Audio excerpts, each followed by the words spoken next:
Fala pessoal, tudo bem? Quero mandar um grande abraço a todos vocês que acompanham o nosso canal aí no YouTube. E aí nós estamos com esse quadro novo chamado Alimento para a Fé e hoje eu tenho um convite muito especial para você. Fique até o final desse vídeo, pois nós trouxemos hoje um convidado mais do que especial.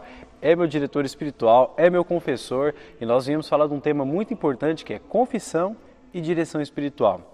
Mas antes de tudo, gostaria de apresentar a vocês o nosso vigário, Padre Éder, que vai falar um pouquinho sobre a trajetória dele, sobre as experiências dele. E nós vamos, ao longo desse vídeo, tentar esmiuçar sobre confissão e direção espiritual. Seja bem-vindo, Padre Éder. Obrigado, Rafael, Obrigado a todos que nos acompanham. É com muita alegria, que nós aceitamos esse convite hoje de poder falar um pouco para vocês sobre a importância, desse sacramento e desse papel da direção espiritual dentro da vida dos fiéis cristãos, na vida da igreja, na qual o padre é esse mentor, esse que primeiramente administra o sacramento e também aquele que orienta na direção espiritual os seus filhos e filhas de acordo no caminho da fé que eles pretendem seguir. Então com muita alegria, aceito o seu convite e, como você mesmo disse, sou vigário paroquial aqui da paróquia São José Operário de Umuarama, recém-ordenado, me ordenei no dia 28 de novembro de 2020, em meio a essa pandemia, mas a graça do Senhor não deixou de acontecer na nossa vida. E agora estamos aqui, já nesse tempo todo trabalhando e vamos aí seguindo em frente com a graça de Deus. Então hoje eu vou fazer uma pergunta já representando a todos os leigos que estão assistindo ali, esse nosso vídeo. Foi o padre que inventou a confissão? Não, de jeito maneira. Foi nosso Senhor Jesus Cristo que deixou a confissão como um sacramento, de cura, Nós temos que entender isso, Dos sacramentos, dos 7 sacramentos, 2 são de cura, o da confissão e o da unção dos enfermos. Então Jesus deixou esse sacramento quando ele disse, por exemplo, aos seus discípulos, no Evangelho de São Mateus, disse a Pedro, olha, tu receberás as chaves do reino dos céus. Tudo o que ligares na terra será ligado no céu. E tudo o que desligares será desligado. Aí está um dos fundamentos do sacramento da confissão. Como também em São João, Quando Jesus diz, olha, receba o Espírito Santo. Aqueles a quem perdoares os pecados, eles serão perdoados. A quem eles serão retidos, não perdoardes, eles serão retidos. Então é um mandato apostólico de Jesus, De que os discípulos, os apóstolos, em nome dele, depois da sua ascensão, pudessem transmitir esse elemento de cura para aqueles que depois viriam a seguir a sua fé, a fé em Cristo. Então é um sacramento assim, que todos os sacramentos é a presença viva de Jesus no meio do povo, a ação invisível da graça de Deus, da graça de Cristo na vida da igreja. E de forma especial o sacramento da confissão é esse sacramento de cura, que vai nos curando, nos alimentando a fim de que nós possamos, ao longo da nossa vida, ir nos purificando daqueles males que ainda ficam em nós, mesmo após o batismo. O batismo é a nossa primeira conversão. Primeira conversão porque nós deixamos uma vida de criatura e passamos a ser filhos e filhas de Deus. Porém, pela fraqueza humana, pela condição humana e pela concupiscência que é resultado do pecado original, nós ainda tendemos a cair no pecado, pelas ações do inimigo no mundo também. E a cada vez que caímos, então nós somos agraciados por esse sacramento da confissão, que tem outros nomes, depois nós podemos trabalhar um pouquinho aqui, Os sacramentos, os nomes que ele recebe e que significam e caracterizam o que ele é na verdade. Agora eu vou te fazer outra pergunta. E quando o leigo pergunta assim, por que eu não posso confessar direto com Deus? Se eu tenho uma comunhão espiritual já com ele, eu sinto ele todos os dias, então eu já falo direto com Deus e não falo com o padre. É, justamente por conta disso, Rafael? Jesus Cristo, ao vir ao mundo, ele é o nosso intermediador junto a Deus, Então, muita ousadia da nossa parte de querermos nos dirigir automaticamente a Deus sem passar pelos meios que Jesus nos deixou, É muito bonito, óbvio, a nossa vida de oração e nossa ligação com Deus. Isso é questão da criatura que se volta para o seu Criador, O amor de Deus que nos impele e que nós vamos cada dia mais devolvendo a Ele em forma de gratidão e de oração. Porém, quando se fala de sacramentos, o próprio Senhor Jesus, aquilo que eu dizia agora há pouco, do mandato apostólico, ele deixou com que os discípulos pudessem fazer isso em nome dele, agir em nome dele. Então, nós precisamos passar por aquilo que Jesus nos deixou, ou seja, os seus sacramentos, os seus ministros ordenados, a fim de que nós possamos adquirir para nós as graças anexas aos sacramentos. Então não é de confessar, ou dizem assim, vou confessar direto no toco com Deus, Então, olha, sinto muito, você pode até dizer, mas receber a graça sacramental da absolvição e do perdão dos pecados não vai acontecer, porque Jesus Cristo quis assim.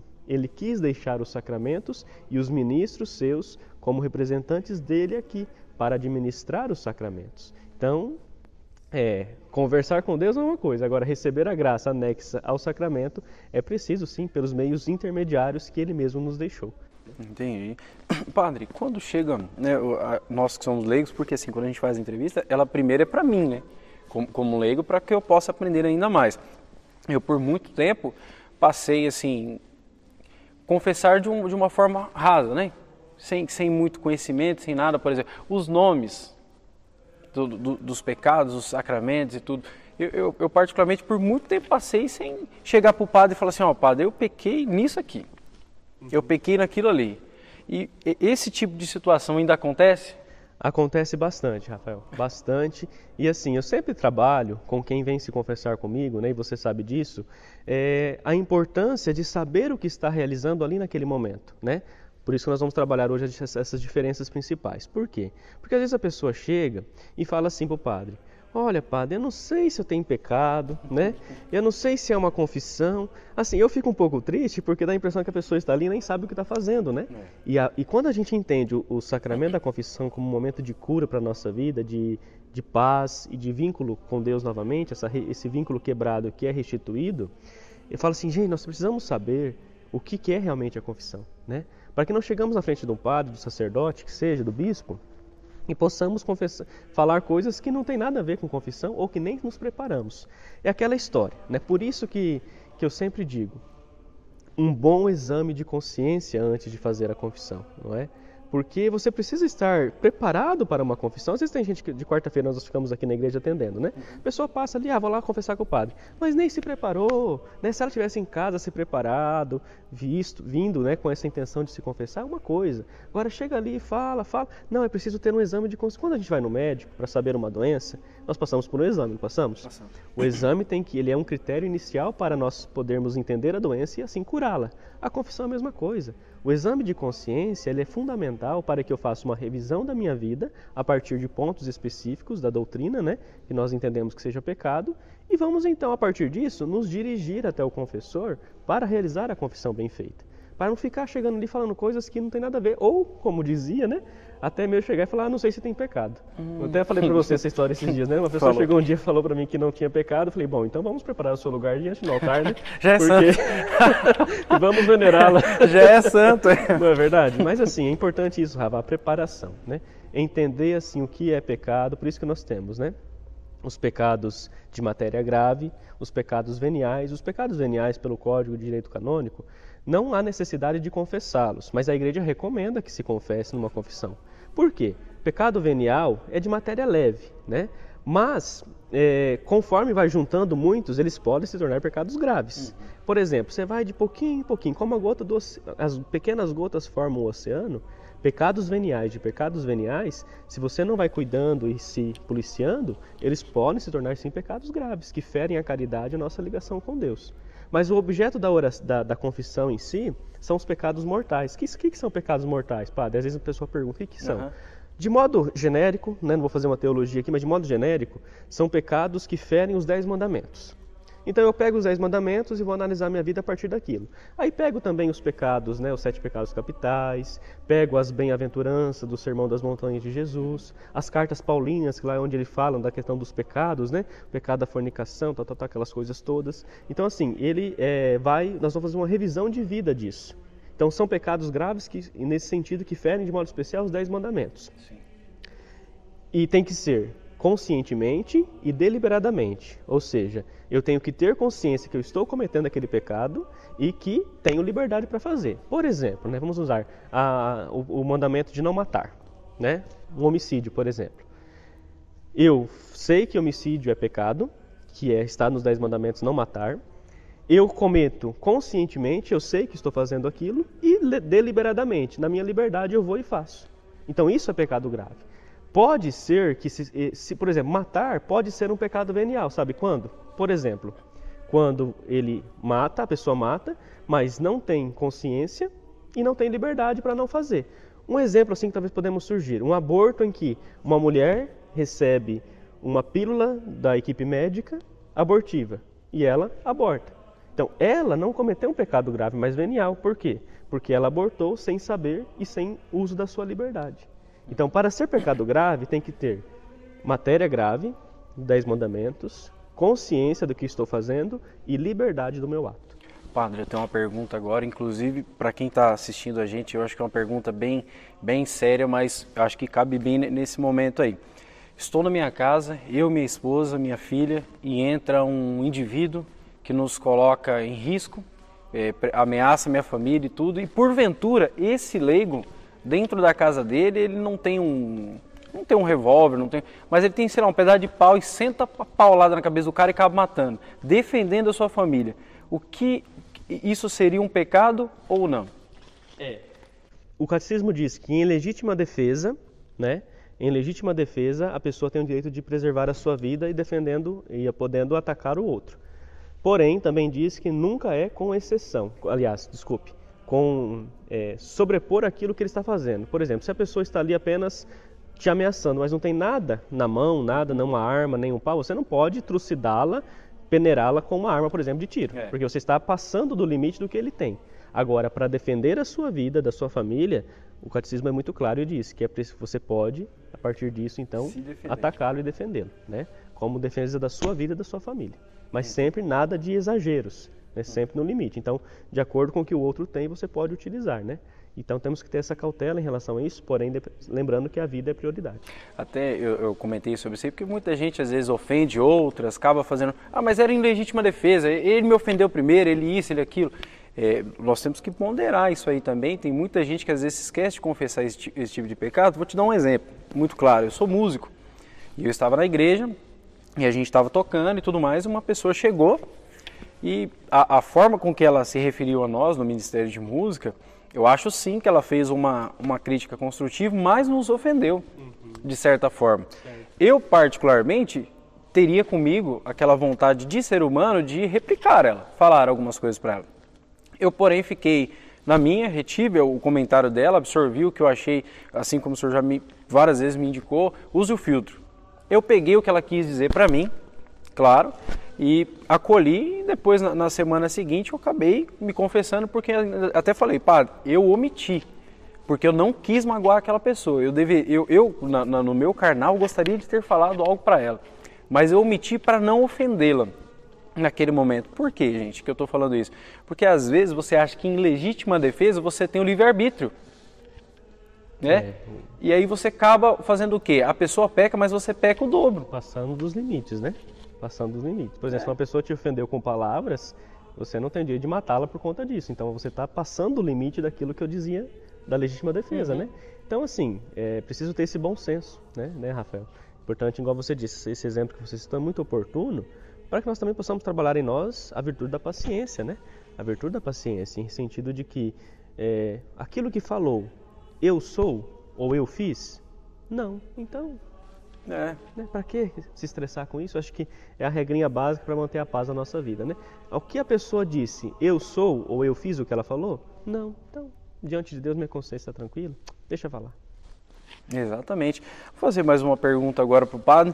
Padre, como que eu consigo fazer uma boa preparação para a confissão? Um bom exame de consciência para que eu chegue no padre e consiga falar para ele realmente o que eu fiz como pecado, aquilo que eu ofendi a Deus, aquilo que perante a igreja eu ofendi talvez os meus irmãos.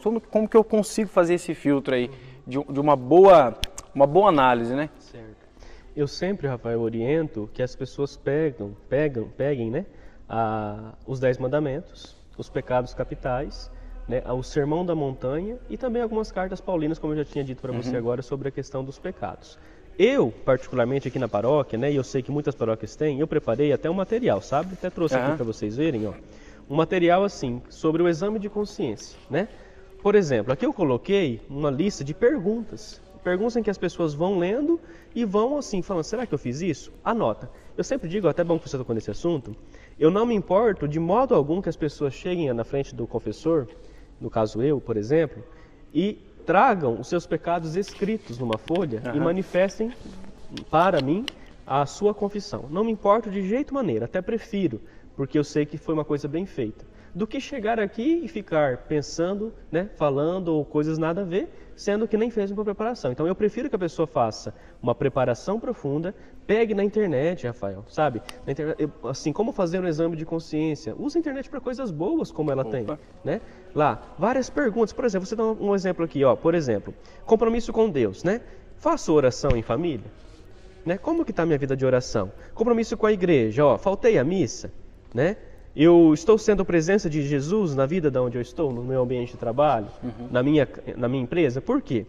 Porque aí, a partir dessa pergunta eu já começo a pensar, tal dia eu contei uma mentira, tal dia eu talvez fui desonesto com meu companheiro de trabalho.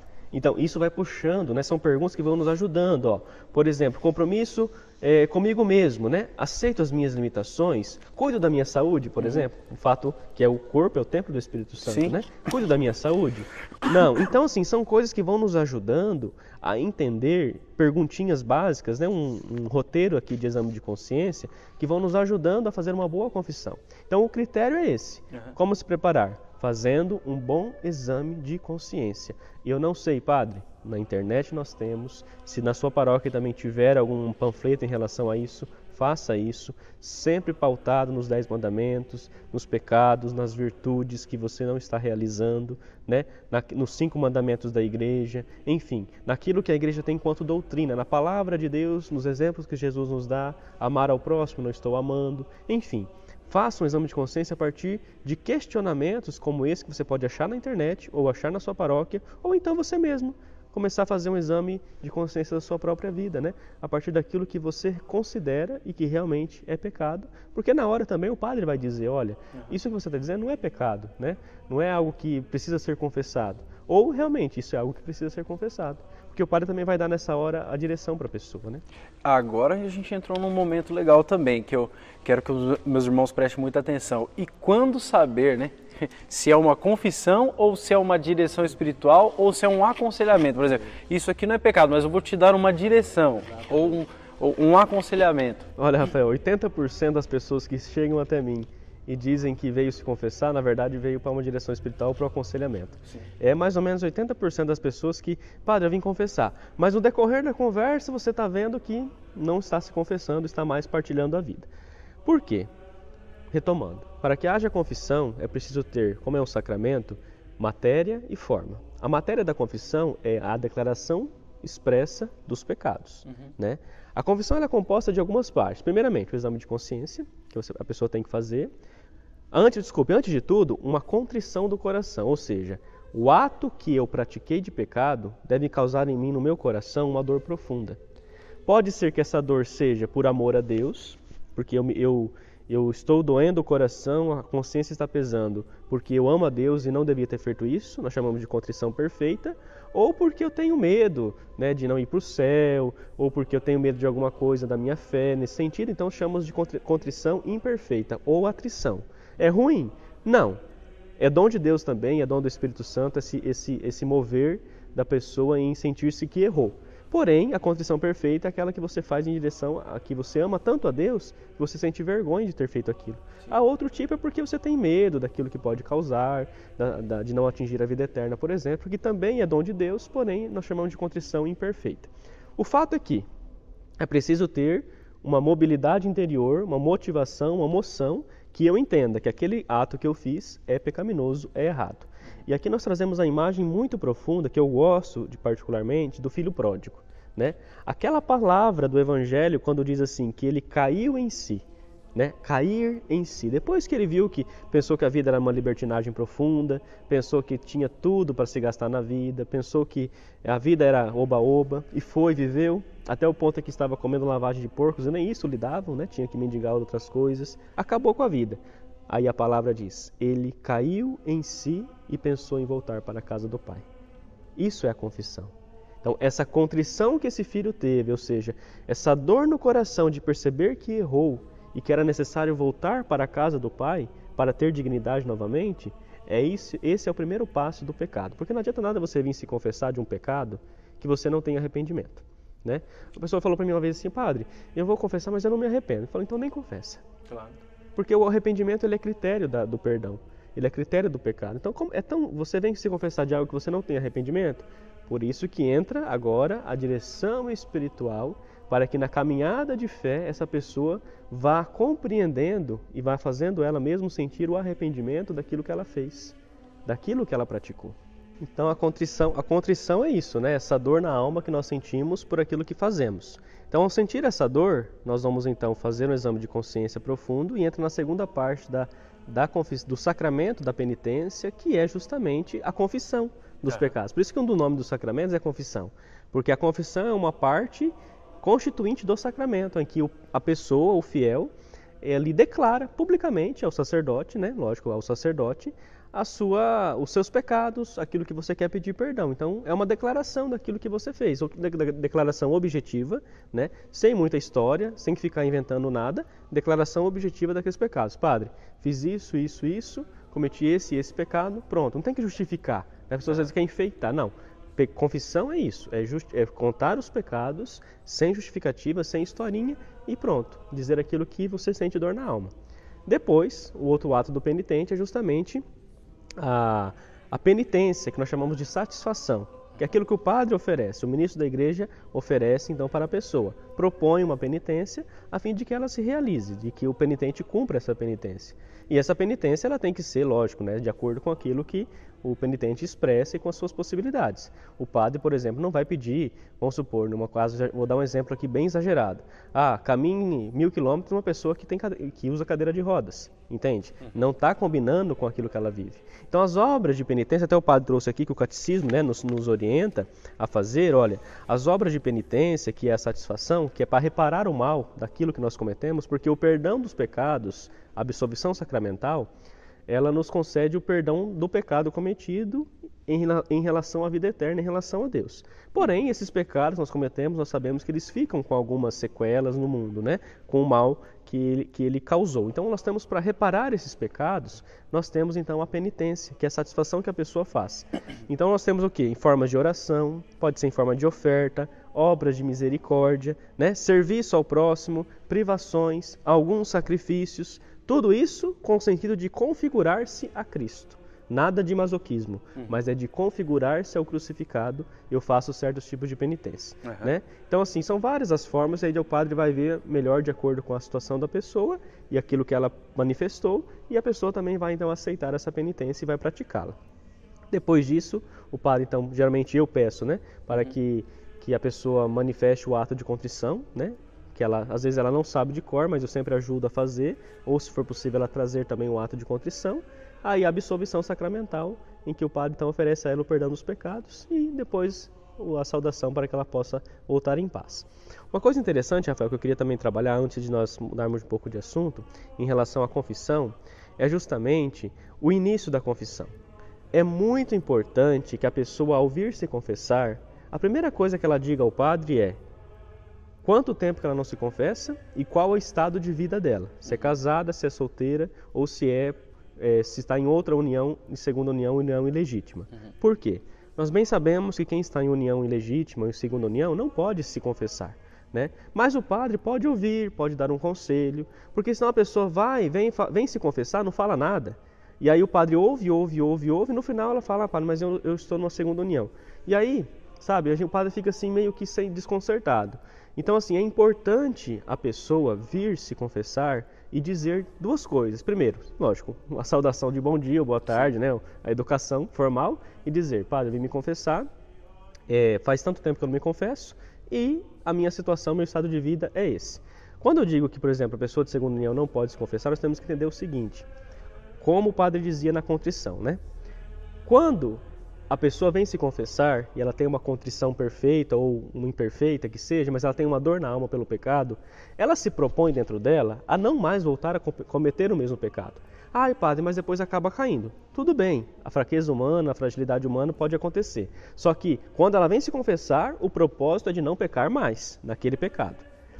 Como que uma pessoa, por exemplo, em segunda união, vai prometer isso, sendo que ao sair da confissão, ela vai chegar em casa e vai estar com a pessoa que ela está unida. Convive, né? Entende? Então, assim, querendo ou não, ela não está disposta a sair do pecado, então não tem como dar absolvição, porque para dar absolvição preciso ter o arrependimento profundo, a contrição daquilo que eu cometi. Então, se ela vai sair daqui, da igreja ou do confessionário, e vai voltar para o mesmo pecado, não tem sentido a confissão, entende? Sim. Ah, é pessoa ruim? Não, pelo contrário, são pessoas às vezes muito boas de caminhada de igreja, mas por esse impedimento canônico, né, sacramental, nós então não podemos dar absolvição, mas com muito carinho vamos ouvir, vamos aconselhar, né, vamos fazer uma caminhada de fé juntos e confiar tudo isso à misericórdia divina.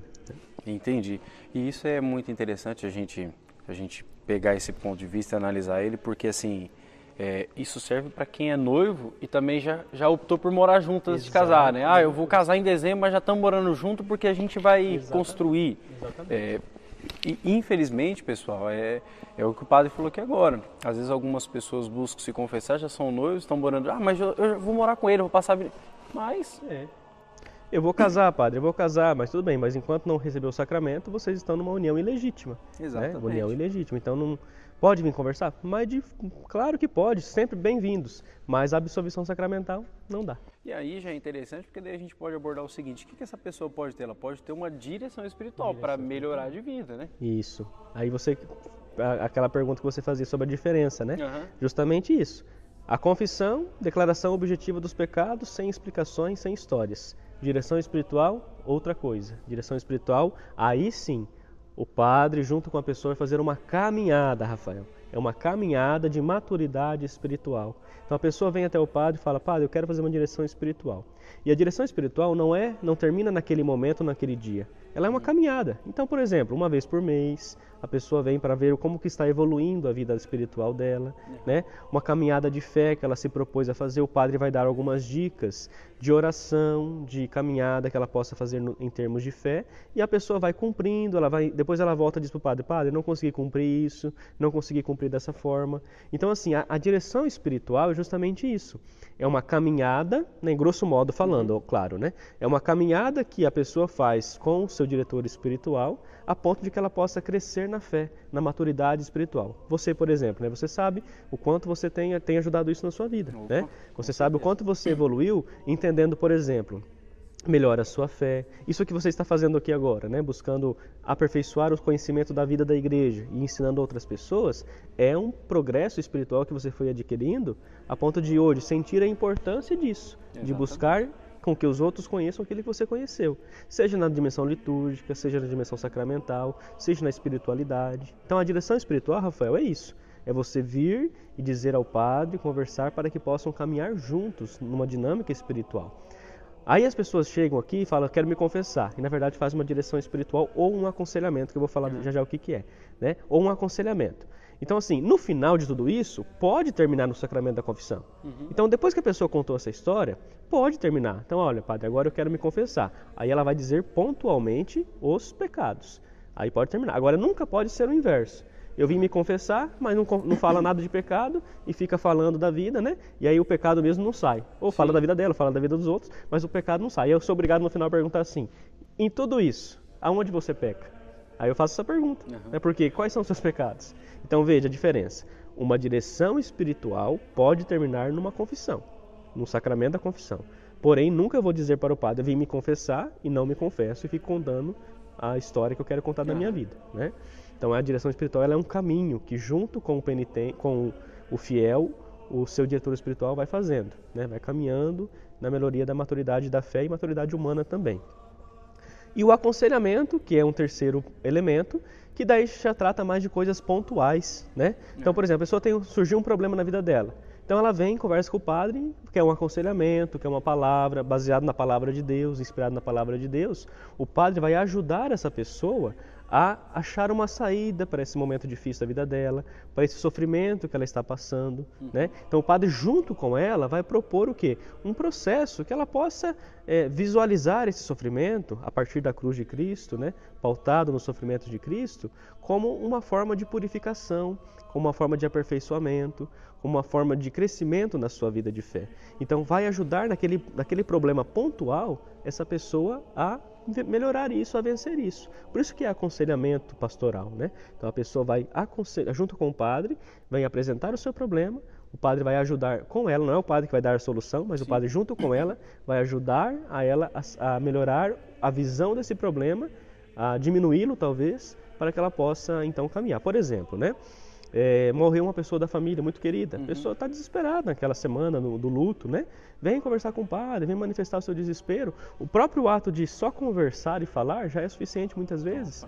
Né? Já alivia, isso, né? Na presença do padre, ela reconhece a presença de Jesus, na presença do sacerdote, e isso para ela já é um desabafo. Claro. Então vem contar, e aí o padre junto com ela vai tentando mostrar, né? Olha, filha, tudo bem, né? A solução, o caminho da vida é esse, talvez não é da forma que nós queremos, mas entendendo a morte como parte da ressurreição de Cristo, que a nossa vida não termina aqui. Enfim, isso é um aconselhamento, um problema pontual em que o padre junto com a pessoa vai tentar resolver juntos. E sabe o que eu acho interessante, padre? Eu já vi casais falando assim, mas como é que eu vou lá pegar uma direção espiritual com o padre, um aconselhamento, sendo que ele não é casado? E aí as pessoas erram, porque o aconselhamento, a direção espiritual do padre não está relacionada à sua sexualidade, mas sim às coisas que a igreja tem Exatamente. Para nos dar. E aí que eu digo que é importante esse tipo de apostolado que a gente está fazendo aqui, porque muita gente não sabe que a igreja tem várias e várias soluções para melhorar seu casamento. O padre pode chegar aqui e pode te indicar um retiro, pode te indicar uma pastoral, né, que tem lá alguns grupos, algumas comunidades de base que trabalham com casais. O padre pode te indicar até nisso, que eu acho interessante, que para mim já foi muito válido. Às vezes o padre pode falar, olha, eu acho interessante você ler um livro. Tem um livro muito bom para isso. Tem uma passagem da Bíblia que ela praticamente relata mais ou menos dessa história que você está passando. Dá uma lidinha naquela passagem da Bíblia, tira uma reflexão. Vamos fazer uma oração diz aqui. Tem muita gente que eu vou chegar lá e vou falar para ele o seguinte, padre, eu e minha esposa lá, a gente não está assim combinando nesse negócio aqui não.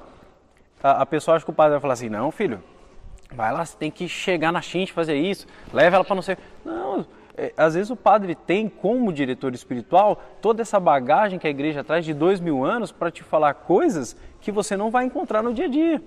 Você não vai encontrar talvez num psicólogo, num psiquiatra, Às vezes o padre tem coisas aqui para te passar relacionadas à nossa igreja que para mim foi muito válido, que estão há 2000 anos aqui dentro da nossa igreja, nessa biblioteca de informações que nós temos, que a gente não procura. Por exemplo, eu cheguei a um ponto do meu relacionamento de eu falar para o padre, padre, tá assim, essa, tal. E ele olhar para mim e falar assim, olha, pega a Bíblia lá, que em tal passagem tem isso, e você consegue trabalhar temperança. Opa, peraí, temperança, o que é temperança? Nem sabia. É o equilíbrio que você tem que ter em determinadas situações nas suas tomadas de decisão. Aí que eu falo a importância da direção espiritual, da pessoa sentar com o padre e falar, porque as pessoas acham que o padre vai falar sempre como homem, mas não. O padre fala como homem, mas também representando a igreja, aquilo que a igreja por trás traz, né? Como dogma, como fé, como tudo para nós. E eu acho isso muito importante, padre, muito importante mesmo. Hoje nós estamos numa comunidade onde tem muitos casais novos, que seria interessante os casais se acompanhar, fazer uma direção espiritual, fazer esse trabalho de aconselhamento. Por quê que eu acho interessante? Porque antes que estoura aqui no padre, infelizmente, coitado, às vezes ele não tem o que fazer, porque já estourou. Ele vai ficar recolhendo as coisas. Antes que estoure, o padre te ajuda a conservar. Realmente, Rafael, é uma situação que você falou muito sabiamente, né? O padre, a pessoa tem que olhar para o padre como aquele que fala em nome de Cristo e da igreja, né? Ele é um homem em termos da natureza humana, mas o ato da ordem, o sacramento da ordem e a consagração que ele recebeu é para agir em nome de Cristo. Por exemplo, na missa nós dizemos até que o padre age em persona Christi, nos sacramentos também, na pessoa de Cristo. Olhar para o padre como Cristo, nas suas fraquezas humanas, obviamente, que nós temos, né? Mas assim, quando eu venho para um padre, é óbvio que o padre não tem a experiência do meu lar, da minha casa, para me orientar. Mas o padre convive com famílias, o padre sabe muito bem os problemas que andam acontecendo, viu que em tal situação aquilo resolveu, pode ser que nessa situação semelhante possa resolver, pautado na palavra de Deus, nos escritos dos santos padres, né, que muitos santos trabalharam sobre o matrimônio. Então isso tudo é preciso, aí sempre que eu digo, eu preciso ter fé. Quando a gente vai para um padre buscar uma direção espiritual, eu não posso apenas ir com aquilo que é humano, com aquilo que é vivido dentro da minha casa apenas no aspecto humano. Não, eu tenho que trabalhar a fé como ajuda, como esse movimento que vai me ajudando a resolver os meus problemas. É por isso que a direção espiritual é importante, é o nome espiritual, a dimensão espiritual da nossa vida, dimensão humana, dimensão social, dimensão psicológica e a dimensão espiritual. Então ela é fundamental, então nós temos que ir para o padre buscar esses aconselhamentos e essa direção com este olhar. Não com este olhar de crítica, o padre é casado, não sabe de nada. Calma, eu não sou casado, eu não sei o que está na sua casa, mas eu tenho várias experiências com outros casais que pode ser que te ajude, e as partilhas que eu recebo, né, que nós vamos vendo que vai dando certo. Então isso tudo é uma ajuda, inspirados pela palavra de Deus e pela sagrada doutrina, como você disse, que vai então nos permitindo, enquanto padres, ajudar em certas situações, como você deu esse exemplo da situação matrimonial, né? Padre, eu particularmente nem sei como agradecer né, essa disposição de nos ajudar. Eu estou muito feliz por conseguir fazer esse trabalho para vários leigos aí, para esse trabalho poder chegar nos lares, em muitas casas. Quero agradecer a vocês que estão assistindo o nosso canal aí no YouTube. O Padre Éder tem as redes sociais dele, que vai estar aí também, pode acompanhar o trabalho dele. Quase, né, todos os dias nós temos missa ao vivo, onde o Padre Éder está sempre aqui como nosso vigário, né, celebrando as missas. Nós temos todas as quartas-feiras as direções espirituais aqui e as confissões aqui na paróquia, né, padre? Sim, nas quartas-feiras é todo dentro da igreja, né? Uhum. Porém, nos outros dias também, na Secretaria Paroquial, nós estamos ali. Né? Só não na terça. Isso, na terça é a folga dos padres, gente. Não vem na terça, você não vai encontrar eles aqui. A não ser em caso de extrema gravidade, né? Moção dos enfermos, vai morrer, mas senão, deixa ele descansar um pouco. Senão tem que descansar um pouquinho. Padre, gostaria que o senhor desse uma bênção para nós. Claro, com certeza. Primeiramente, Rafael, eu queria agradecer, né, o seu convite. Espero que, com certeza, mais vezes possamos nos encontrar. Uma coisa eu sempre te digo, e você sabe disso. Muito me alegra esses momentos, porque quanto mais se conhece a nossa fé, mais nós amamos, como dizia Santo Agostinho. Então, o que nós pudermos fazer para que as pessoas amem a fé, conheçam a sua fé, conheçam a sua igreja, louvado seja Deus para que possamos um dia, então, cada dia mais, viver a fé de uma outra forma. Então, parabéns pelo seu trabalho, parabéns por esse canal aí que tem feito muita diferença na vida da igreja, de modo especial, eu sei, aqui na igreja de Umuarama. Tem muito a crescer ainda pela frente. Amém. Então, é pautado nisso, né, que queremos agora pedir a bênção de Deus Todo-Poderoso sobre você, sobre o seu trabalho, sobre todos aqueles que nos acompanham neste momento, assistindo esse vídeo, para que o Senhor, em sua bondade e sabedoria, nos conduza sempre nos bons caminhos e nos proteja de todos os males. Por isso, Deus Todo-Poderoso, volvei sobre nós o seu olhar, para que cada dia mais possamos, na sua força, com a sua sabedoria e com os dons do Espírito Santo, alimentar a nossa fé e sermos cristãos de verdade. E que por intercessão de Nossa Senhora, ela que é sede de sabedoria, Santo Tomás de Aquino, Santo Agostinho e todos os santos, abençoe-vos o Deus Todo-Poderoso, Ele que é Pai, Filho e Espírito Santo. Amém. Amém. Muito obrigado. Muito obrigado, padre. Se você gostou do vídeo, compartilhe com os nossos irmãos católicos e se inscreva no canal, ok? Um grande abraço.